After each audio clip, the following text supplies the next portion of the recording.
ಈ ಸಿನಿಮಾ ಒಂದು ಸಣ್ಣ ಲವ್ ಸ್ಟೋರಿ ಸಿನಿಮಾ ಕತೆ ಅಲ್ಲ. ಇದೊಂದು ಪ್ಯೂರ್ ಎಮೋಷನಲ್ ಹಾರ್ಟಿಗೆ ಟಚ್ ಆಗುವಂಥ ಒಂದು ಸಿನಿಮಾ. ಇವತ್ತು ನಾನು ರಿವ್ಯೂ ಮಾಡುತ್ತಿರುವ ಮತ್ತೊಂದು ತೆಲುಗು ಇಂಡಸ್ಟ್ರಿಯಿಂದ ರಿಲೀಸ್ ಆಗಿರುವ ದೂರದರ್ಶಿನಿ ಎಂಬ ಸಿನಿಮಾದ ಬಗ್ಗೆ ಮಾತನಾಡ್ತಾ ಇದ್ದೀನಿ. ನಮಸ್ಕಾರ ಸ್ನೇಹಿತರೆ, ಮತ್ತೊಂದು ಮೂವಿ ರಿವ್ಯೂಗೆ ಸ್ವಾಗತ.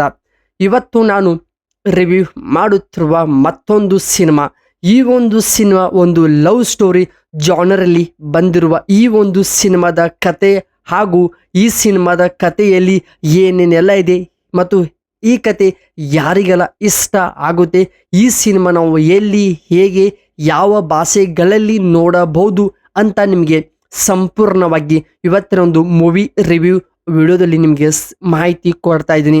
ಸೊ ನೀವು ಮಾಡಬೇಕದು ಒಂದು ಸಣ್ಣ ಕೆಲಸವೇನೆಂದರೆ ಈ ಒಂದು ವಿಡಿಯೋ ಕೊನೆ ತನಕ ನೋಡಿ. ಕಂಟೆಂಟ್ ಆಗ್ಬೋದು, ನಾನು ಮಾಡುವಂಥ ಕೆಲಸ ನಿಮಗೆ ಇಷ್ಟ ಅಥವಾ ಆಗಿದ್ದರೆ ಮಾತ್ರನೇ ಸಬ್ಸ್ಕ್ರೈಬ್ ಮಾಡಿಕೊಂಡು ಸಪೋರ್ಟ್ ಮಾಡಿ ಸ್ನೇಹಿತರೆ.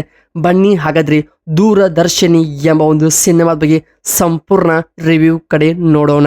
ದೂರದರ್ಶಿನಿ ಸಿನಿಮಾದ ಕತೆ ಕಡೆ ಬಂದರೆ ಇದೊಂದು ಹಳ್ಳಿಯಲ್ಲಿ ನಡೆಯುವಂಥ ಒಂದು ಸಣ್ಣ ಸುಂದರವಾದಂಥ ಒಂದು ಸಿಂಪಲ್ ಲವ್ ಸ್ಟೋರಿಯಿಂದ ಸ್ಟಾರ್ಟ್ ಆಗುತ್ತದೆ. ಇದರಲ್ಲಿ ನಮ್ಮ ಹಳ್ಳಿಯ ಹುಡುಗ ತುಂಬ ಸಿಂಪಲ್ ಆಗಿರ್ತಾನೆ. ತನ್ನ ಮನೆ ಆಯ್ತು, ತನ್ನ ಗದ್ದೆಯಲ್ಲಿ ಕೆಲಸ ಆಗ್ಬೋದು ಎಲ್ಲ ಮಾಡ್ತಾ ಮತ್ತು ಫ್ರೆಂಡ್ಸ್ಗಳ ಜೊತೆಗೆ ಜಾಲಿಯಾಗಿ ಆಡ್ತಾ ಇರ್ತಾನೆ.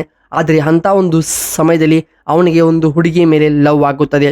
ಆ ಒಂದು ಲವ್ ಸ್ಟೋರಿ ಹೇಗೆಲ್ಲ ಯಾವ ರೀತಿ ತಿರುವು ಪಡೆದುಕೊಳ್ಳುತ್ತದೆ ಅನ್ನೋದು ಸಿನಿಮಾದಲ್ಲಿ ತುಂಬ ಚೆನ್ನಾಗಿ ತೋರಿಸಿದ್ದಾರೆ. ಆದರೆ ಸ್ಟಾರ್ಟಿಂಗ್ ಅವರ ಮಧ್ಯದಲ್ಲಿರುವಂಥ ಬಾಂಡಿಂಗ್ ಆಗ್ಬೋದು, ಆ ಒಂದು ಲವ್ ಫೀಲಿಂಗ್ ಆಗ್ಬೋದು ತುಂಬ ಚೆನ್ನಾಗಿನೇ ರಿಯಲಿಸ್ಟಿಕ್ ಆಗಿನೇ ಸಿನಿಮಾದಲ್ಲಿ ತೋರಿಸಿದ್ದಾರೆ ಸ್ನೇಹಿತರೆ.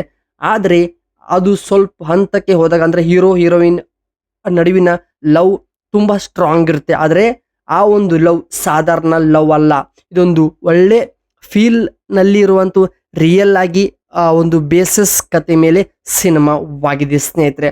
ಆದರೆ ಸ್ಟಾರ್ಟಿಂಗ್ ಎಲ್ಲವೂ ಬೆಸ್ಟ್ ಅಂತ ಇರುತ್ತೆ. ಬಟ್ ಆದರೆ ಕೆಲವು ಸಮಸ್ಯೆಗಳು ಎದುರಾದಾಗ ಆ ಒಂದು ಲವ್ ಹೇಗೆಲ್ಲ ಬ್ರೇಕಪ್ ಆಗುತ್ತೆ, ಆ ಒಂದು ಲವ್ ಉಳಿಸಿಗೊಳಿಸ್ಕೋಸ್ಕರ ಹೀರೋ ಯಾವ ರೀತಿ ಏನೇನೆಲ್ಲ ಪ್ರಯತ್ನ ಪಡ್ತಾನೆ ಮತ್ತು ಲೈಫ್ ಕೂಡ ತುಂಬ ಸ್ಟ್ರಗಲ್ನಲ್ಲಿ ಇರುತ್ತದೆ. ಆದರೆ ಆ ಒಂದು ರಿಲೇಷನ್ಶಿಪ್ ಪ್ರೆಷರ್ ಎಲ್ಲವೂ ಕೂಡ ನಿಮಗೇನೆ ಕನೆಕ್ಟ್ ಆಗೋ ಹಾಗೆ ಮಾಡ್ತಾರೆ. ಏಕೆಂದರೆ ಅಷ್ಟು ಚೆನ್ನಾಗಿ ರಿಯಲ್ ಆಗಿನೇ ಪ್ರತಿ ಒಂದೊಂದು ಪಾತ್ರಗಳು, ಅಲ್ಲಿ ಬರುವಂಥ ಕಣ್ಣೀರು, ಅಲ್ಲಿ ಬರುವಂಥ ಫೀಲ್, ಅವರಿಗೆ ಬ್ರೇಕಪ್ ಆದಾಗೆ ನೀವು ನೋಡುವಾಗ ನಿಮಗೆ ಆಗುವಂಥ ಫೀಲ್ ತುಂಬ ಚೆನ್ನಾಗಿನೇ ಒಂದು ಒಳ್ಳೆ ಕನೆಕ್ಟ್ ಆಗುವಂಥ ಒಂದು ಸಿನಿಮಾವಾಗಿದೆ.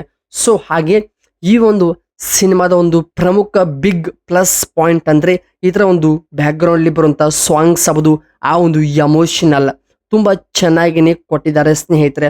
ಆದರೆ ಎಲ್ಲವೂ ಕೂಡ ಸುಂದರವಾಗಿ ನಡೆಯುವ ಟೈಮ್ನಲ್ಲಿ ಮಧ್ಯದಲ್ಲಿ ಬರುವಂಥ ಆ ಒಂದು ಟ್ವಿಸ್ಟ್, ಆ ಒಂದು ಲವ್ ಬ್ರೇಕಪ್ ಕೂಡ ಆಗಿ ನಂತರ ಯಾವ ಹಂತಕ್ಕೆ ಹೋಗುತ್ತದೆ ಅಂತ ನೀವು ಸಿನಿಮಾ ನೋಡಿ ತಿಳಿದುಕೊಳ್ಳಬೇಕು ಸ್ನೇಹಿತರೆ.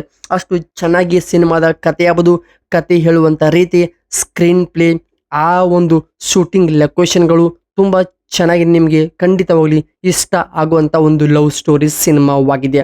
ಸೊ ಹಾಗೆ ಈ ಒಂದು ಸಿನಿಮಾ ಬಗ್ಗೆ ಒಂದು ವಿಷಯ ಹೇಳಬೇಕಂದ್ರೆ, ಆದರೆ ಪ್ರತಿ ಸಿನಿಮಾದಲ್ಲಿ ಒಂದೊಂದು ಹ್ಯಾಪಿ ಎಂಡಿಂಗ್ ಅಂತ ಏನೊಂದಿರುತ್ತೆ. ಬಟ್ ಆದರೆ ಇದರಲ್ಲಿ ನೀವು ಎಕ್ಸ್ಪೆಕ್ಟೇ ಮಾಡೋಕ್ಕಾಗಲ್ಲ ಅಂಥ ಒಂದು ಶಾಕಿಂಗ್ ನ್ಯೂಸ್ ಲಾಸ್ಟಲ್ಲಿ ಕೊಡ್ತಾರೆ. ಸೊ ಈ ಒಂದು ಸ್ಟೋರಿ ಒಂದು ರಿಯಲ್ ಲೈಫ್ ಇನ್ಸ್ಪಿರೇಷನ್ ತೆಗೆದುಕೊಂಡು ಮಾಡಿರುವಂಥ ಒಂದು ಸಿನಿಮಾವಾದ ಕಾರಣ ನೀವು ಹೆಚ್ಚಿನ ಮಾಹಿತಿ, ಹೆಚ್ಚಿನ ಕತೆ ನೀವು ಸಿನಿಮಾ ನೋಡಿ ತಿಳಿದುಕೊಳ್ಳಬೇಕು ಸ್ನೇಹಿತರೆ.